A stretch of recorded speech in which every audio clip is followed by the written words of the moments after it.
नमस्कार। आज हम अंतरा भाग 1 के अंतर्गत टार्च बेचने वाला नामक पाठ पढ़ेंगे, जो कि हरिशंकर परसाई के द्वारा लिखा गया है। लेख है बच्चों, यह एक व्यंग्यात्मक लेख है।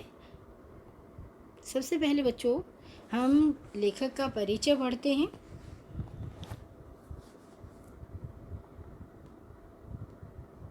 सन 1922 से 1995 तक परसाई ने व्यंग्य विधा को साहित्यिक प्रतिष्ठा प्रदान की। हरिशंकर परसाई ने बच्चों हिंदी साहित्य की जो हमारी बहुत सारी विधाएं हैं, तो उसमें व्यंग्य विधा को इन्होंने साहित्यिक प्रतिष्ठा प्रदान की। उनके व्यंग्य लेखों के उल्लेखनीय विशेषता है कि वे समाज में आई विसंगतियाँ, जो बुराइयां आई हैं, विडंबनाएं आई हैं, उन पर करारी चोट करते हुए चिंतन और कर्म की प्रेरणा दी है। उनके व्यंग्य गुदगुदाते हुए पाठक को झकझोर देने में सक्षम रहे हैं। बच्चों आपने 8वीं क्लास में ही पढ़ा होगा, बस की यात्रा हरिशंकर द्वारा लिखा गया, ये भी एक व्यंग्यात्मक लेख था। 9वीं कक्षा में आपने प्रेमचंद के फटे जूते भी पढ़ा है, वो भी व्यंग्यात्मक लेख है। और आज हम पढ़ने जा रहे हैं टॉर्च बेचने वाला, तो ये भी एक व्यंग्यात्मक लेख है। भाषा प्रयोग में परसाई को असाधारण कुशलता प्राप्ति। वे प्राय बोलचाल के शब्दों के प्रयोग सतर्कता से करते हैं। कौन सा शब्द कब और कैसा प्रभाव पैदा करेगा, वे बखूबी जानते हैं।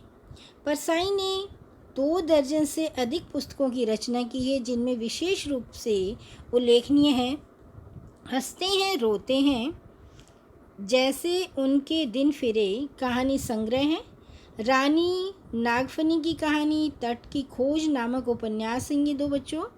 तब की बात और थी, भूत के पांव पीछे, बेईमानी की परत, पगडंडियों का जमाना, सदाचार की तवाज़े, शिकायत मुझे भी है, और अंत में ये निबंध संग्रह है। वैष्णव की फिसलन तिरछी रेखाएं, ठिठुरता हुआ गणतंत्र, विकलांग, श्रद्धा का दौर, व्यंग्य लेख साहित्य परसाई की रचनावली के 6 भागों में प्रकाशित है। कितने भागों में है इनकी जो भी साहित्यिक रचनाएं हैं वो 6 भागों में प्रकाशित है। यहाँ संकलित है बच्चों टॉर्च बेचने वाले में टॉर्च का प्रतीक, जो भी टॉर्च के प्रतीक के माध्यम से परसाई ने आस्थाओं के बाजीकरण, जो बाजीगर होते हैं उनकी उसमें बाजारीकरण और धार्मिक पाखंड पर प्रहार किया है। किसमें? बाजारीकरण और धार्मिक जो पाखंड है उन दोनों पर इन्होंने प्रहार किया है, क्योंकि धार्मिक पाखंड लोगों को ठगना, धोखाधड़ी करना, और बाजारीकरण बाजार में बेचने पर भी अपनी पूरी चीज़ को भी अच्छे में कहकर बेच देना। अब बच्चों हम पढ़ते हैं व्यंग्यात्मक लेख टॉर्च बेचने वाले।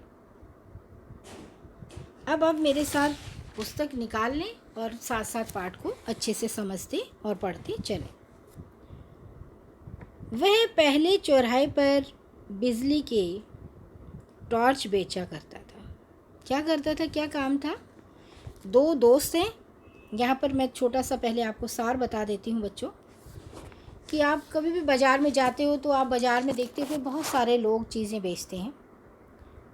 एक एक चीज़ बेचने वाले भी आपको 10 मिल जाएंगे, और ऐसे ही लोग जो है धीरे धीरे आपस में दोस्त बन जाते हैं। तो यहाँ पर 2 दोस्तों की कहानी है कि जो एक ही काम करते थे, एक ने अपना काम बदल लिया और दूसरा अपनी उसी स्थिति में टॉर्च बेचता है, और उन्होंने कुछ समय बाद उसी स्थान पर मिलने का निर्णय किया होता है। और वहाँ आकर जब मिलते हैं तो वो देखता है कि एक ने तो ढोंग पाखंड के द्वारा सब महल बंगला गाड़ी आदि ले लिए, और दूसरा उसी स्थिति में। तो वो भी क्या करता है, अपने दोस्त को देखकर वो भी अपनी जो ये बिजली के टॉर्च बेचने वाला काम करता है वो उसे फेंक देता है, और आखिर में उसी की तरह ढोंग पाखंड आदि को अपना लेता है। तो अब पाठ को पढ़ते हुए समझते हैं। छोटा सा सार मैंने जो इस लेख का है वो मैंने आपको बता दिया, अब पाठ को समझते हैं। बीच में कुछ दिन वह नहीं दिखा, कल फिर दिखा, मगर इस बार उसने अपनी दाढ़ी बढ़ा ली और लंबा कुर्ता पहन रखा था। एक टॉर्च बेचने वाले की वेशभूषा का वर्णन किया है। पहले दिखाई देता था, अब नहीं दिखा, कल दिखा तो उसने अपनी दाढ़ी बढ़ा ली और लंबा कुर्ता पहन रखा। मैंने पूछा कहाँ जा रहे हो? यहाँ पर लेखक पूछ रहा है, यहाँ पर जो बातें हो रही हैं ये बच्चों संवाद लेखन में, ये संवाद शैली है, इसमें इसका प्रयोग किया गया है। लेखक के द्वारा संवाद हो रहे हैं, ठीक है। मैंने पूछा, किसने पूछा? लेखक ने। कहाँ रहे और ये दाढ़ी क्यों बढ़ा ली? उसने जवाब दिया बाहर गया था। दाढ़ी वाले का सवाल, उसने जवाब यह दिया कि दाढ़ी पर हाथ फेरने लगा। उसने जो है इस तरह से जवाब दिया। मैंने कहा आज तुम टार्च नहीं बेच रहे? तो लेखक का कहने का आशय है कि वो पहले टार्च ही बेचता था, लेकिन अब उसने टॉर्च बेचने का काम बंद कर, उसने कहा ये काम मैंने बंद कर दिया, अब तो आत्मा के भीतर टॉर्च जल उठा है। ये सूरज छाप टॉर्च अब व्यर्थ मालूम होते हैं। जिस कंपनी में टॉर्च बेचने वाला काम करता था, अब उसने क्या कहा कि वो चीज़ जो है अब नहीं करता है टॉर्च बेचने का, अब वो उसके लिए बेकार है। अब देखिए आगे क्या कहा उसने। उसने कहा ये काम बंद कर दिया है, ये काम बंद कर दिया, अब तो आत्मा का टॉर्च भीतर से जल चुका है। अब ये सूरज वाला जो छाप, ये कंपनी का नाम है जिसकी वो टॉर्च बेचता था, सूरज छाप। कौन सी टॉर्च का नाम बच्चे? सूरज छाप जो है व्यर्थ मालूम होती। मैंने कहा तुम शायद संन्यास ले रहे हो, जिसकी आत्मा में प्रकाश फैल जाता है वो इसी तरह हरामखोरी पर उतर आता है। देखिए लेखक ने कितनी बड़ी बात कह दी है कि जब जो है आत्मा में प्रकाश फैल जाता है तो व्यक्ति ऐसे ही हरामखोरी पर उतर जाते हैं। किससे दीक्षा ली आपने? शिक्षा दीक्षा जो है किससे ग्रहण की? लेखक पूछ रहा हरिशंकर परसाई।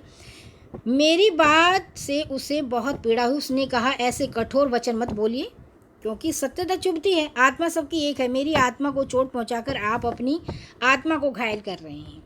मैंने कहा ये सब तो ठीक है, मगर ये बताओ कि तुम एकाएक ऐसे कैसे हो गई? क्या बीवी ने तुम्हें त्याग दिया? क्या उधार मिलना बंद हो गया? क्या साहूकारों ने ज़्यादा तंग करना शुरू कर दिया? क्या चोरी के मामले में फंस गए हो? आखिर बाहर टॉर्च भीतर आत्मा में कैसे घुस गया? यहाँ पर बहुत बड़ा व्यंग्य किया है लेखक ने कि तुम्हारे बाहर का जो टॉर्च था वो अंदर आत्मा में कैसे घुस गया। उसने कहा आपके सब अंदाज गलत हैं, ऐसा कुछ नहीं हुआ। एक घटना हो गई जिससे मेरे जीवन की दशा को बदल दिया, उसे मैं गुप्त रखना चाहता हूँ, पर क्योंकि आज ही यहाँ से दूर जा रहा हूँ इसलिए आपको सारा किस्सा सुना देता हूँ। उसने कहना शुरू किया, बयान शुरू किया। 5 साल पहले की बात है, मैं और मेरा दोस्त एक साथ एक जगह पर बैठे थे। हमारे सामने आसमान को छूता हुआ एक बहुत बड़ा सवाल था कि पैसे कैसे पैदा किए जाएं। हम दोनों ने उसे सवाल की एक एक टांग पकड़ी और उसे हटाने की कोशिश करने लगे। हम बहुत मेहनत की, बहुत पसीना आ गया, पर सवाल हिला भी नहीं। दोस्तों ने कहा यार इस सवाल के पाँव जमीन में बहुत ज़्यादा गहरे हो गए हैं, यह उखड़ेंगे नहीं, इसे टाल दिया जाए। हमने दूसरी तरफ अपना मुंह फेर लिया, अर्थात अपने काम को बदल लिया। वह सवाल फिर हमारे सामने आकर खड़ा हो गया। तब मैंने कहा यार यह सवाल टलेगा नहीं, चलो इसे हल कर ही लेते हैं। पैसा पैदा करने के लिए कुछ न कुछ काम धंधा करें। हम इसी वक्त अलग अलग दिशाओं में अपनी किस्मत आजमाने के लिए निकल पड़े। 5 साल बाद ठीक इसी तारीख को इसी वक्त हम यहीं इस स्थान पर मिलेंगे।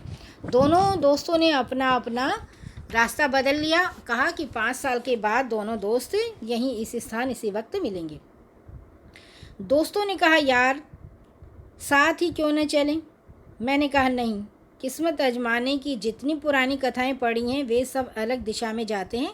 साथ जाने में किस्मत के टकराकर टूट जाने का डर रहता है, क्योंकि एक दूसरे के साथ चलोगे, एक दूसरे के प्रति आपकी वो संवेदनाएं हैं, वो ईर्ष्या है, संवेदनाएं न होकर वो ईर्ष्या में बदल जाती हैं कि ये मान लो एक की चीज़ ज़्यादा बिकती है, दूसरी कम बिकती है, तो दोनों में ईर्ष्या की भावना ज़्यादा जन्म ले लेती है। तो साहब हम अलग अलग चल पड़े। कौन बता रहा है? लेखक को बता रहा है, एक टॉर्च वाला जो उसका दोस्त है। मैंने टॉर्च बेचने का धंधा शुरू किया। चौराहे पर या मैदान में लोगों को इकट्ठा कर लेता और बहुत नाटकीय ढंग से कहता आजकल सब जगह अंधेरा छाया रहता है, छाया रहता है। रातें बेहद काली होती हैं, अपना ही हाथ नहीं सूझता, आदमी को रास्ता नहीं दिखता, वह भटक जाता है, उसके पाँव कांटों में बिन जाते हैं, वे गिरता है, घुटने उसके लहूलुहान हो जाते हैं, उसके आसपास भयानक अंधेरा, शेर चीते चारों तरफ घूम रहे हैं, सांप पर जमीन पर सांप रेंग रहे हैं, अंधेरा निगल रहा है। अंधेरा घर में भी है। आदमी रात को पेशाब करने के लिए उठता है और सांप पर उसका पाँव पड़ता है तो सांप उसे डस लेता है और वह मर जाता है।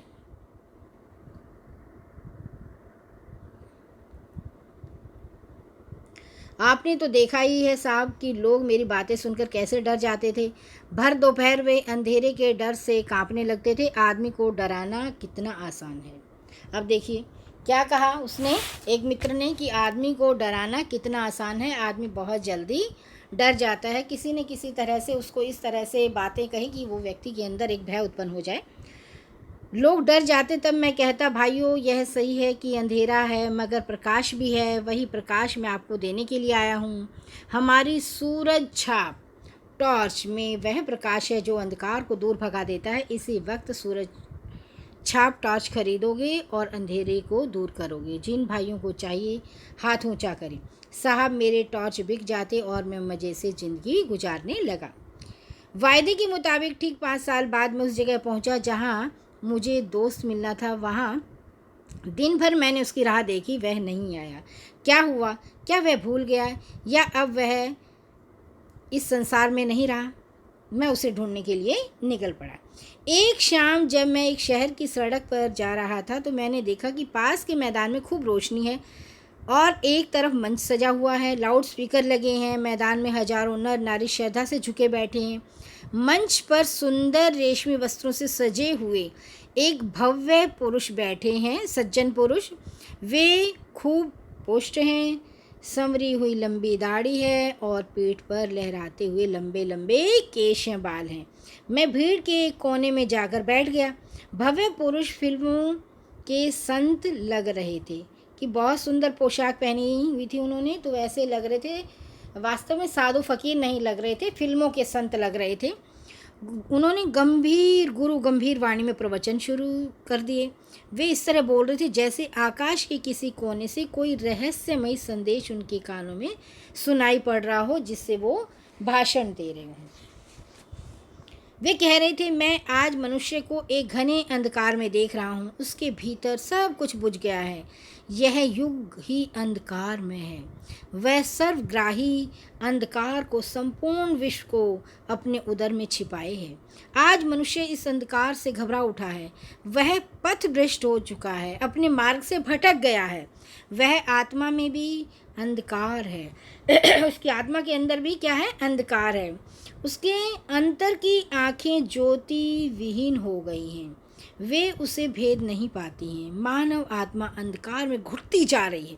मैं देख रहा हूँ मनुष्य की आत्मा भय और पीड़ा से त्रस्त है। इस तरह से बोलते हुए और लोग स्तब्ध होकर उसे सुन रहे थे। मुझे हंसी छूट रही थी। एक दो बार दबाते दबाते भी हंसी फूट गई और पास के श्रोताओं ने मुझे डांटा कि तुम किसी पर क्यों हंस रहे हो, ये तो बहुत बड़ा संत व्यक्ति है। भव्य पुरुष प्रवचन के अंत पर पहुंचते हुए कहने लगे, भाइयों और बहनों, डरो मत। जहाँ अंधकार है वहाँ प्रकाश है। अंधकार में प्रकाश की किरण है। जैसे प्रकाश में अंधकार किंचित कालिमा है, प्रकाश भी है। बाहर प्रकाश नहीं है, उसे अंदर ही खोजो। कि बाहर प्रकाश नहीं है, सबसे पहले हमें अपने अंदर ही प्रकाश को जगाना होगा। अंतर में बुझा उस ज्योति को जगाओ। जो आपके अंतर मन में ज्योति बुझी हुई है उसे जगाओ।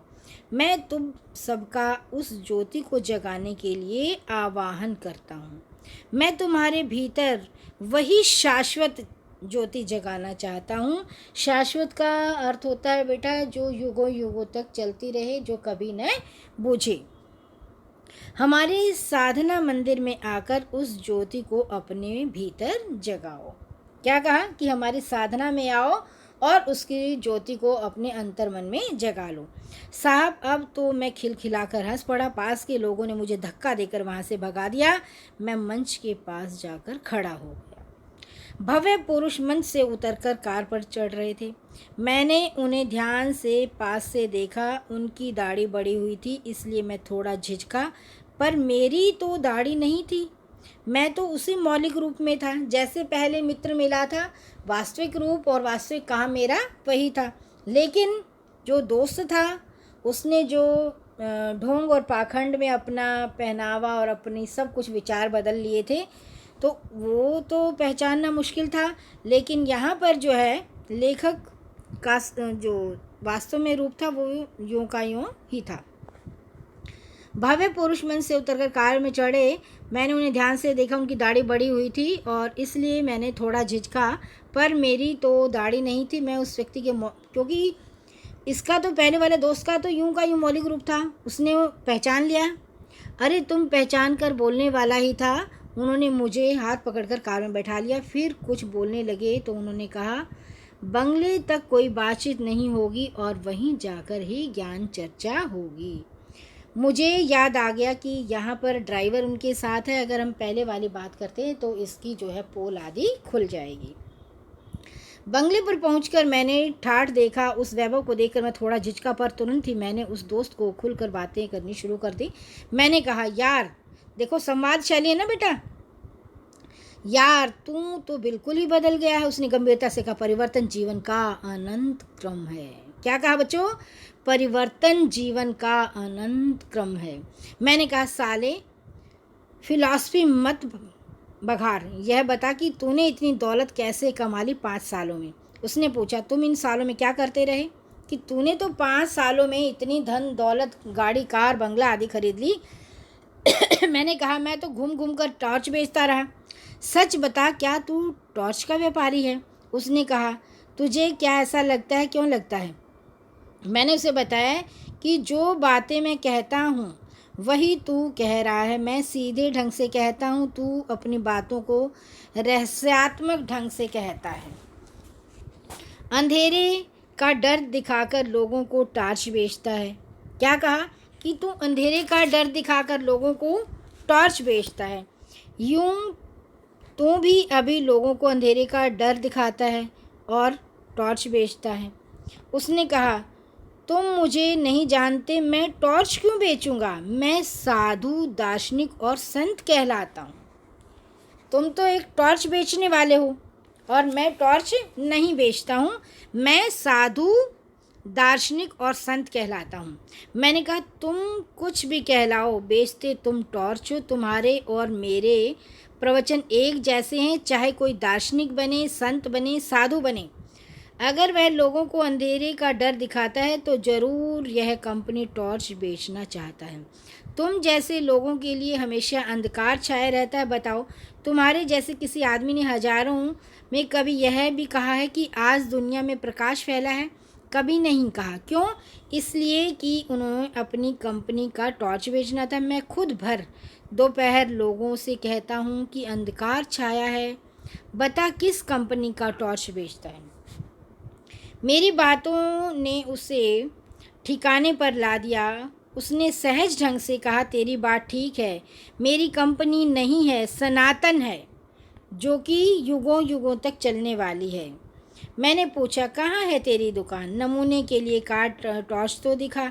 सूरज छाप टॉर्च से बहुत ज़्यादा बिक्री है उसकी, क्योंकि उस दोस्त की तो क्योंकि लोगों को प्रवचन देता है, इसलिए उसकी बिक्री ज़्यादा होती है, क्योंकि वो अंतर मन में जो है प्रकाश फैलाना चाहता है। जबकि वो टॉर्च बेचकर दूसरा जो है सूरज छाप टॉर्च बेचता है, उसके द्वारा ही वो अंधकार भगाना चाहता है।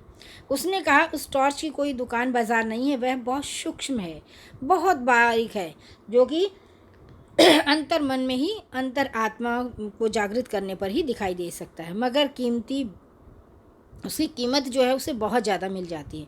तू 1-2 दिन रहे तो मैं तुझे समझा देता हूँ।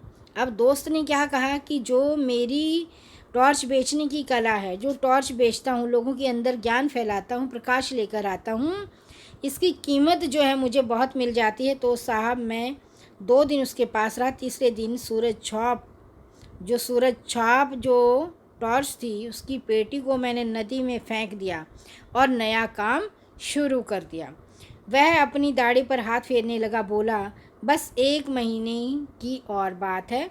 मैंने पूछा, तो अब कौन सा धंधा करोगे? उसने कहा, किसने पूछा? लेखक ने पूछा। उसने कहा, क्या कहा उसने? धंधा वही करूँगा, यानी टॉर्च बेचूंगा, बस कंपनी बदल रहा हूँ। ठीक है बच्चों, आपको पाठ अच्छे से समझ आ गया होगा।